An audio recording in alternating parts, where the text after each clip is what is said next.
Hey guys, welcome back to the channel. In today's video, I'll be showing you how to use Bolt Driver app in Saudi Arabia in just a few simple steps. So let's dive in.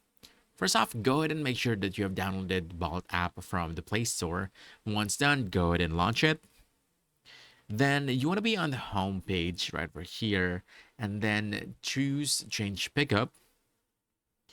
Then choose your pickup location as well as your drop off location. Then from here, you want to choose the type of a car here. We have Bolt, Wait and Save. Then you also have the option to choose your payment method.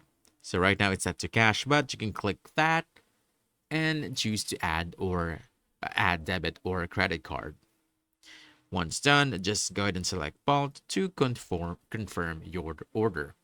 So request a ride and your driver will arrive in minutes. That's it.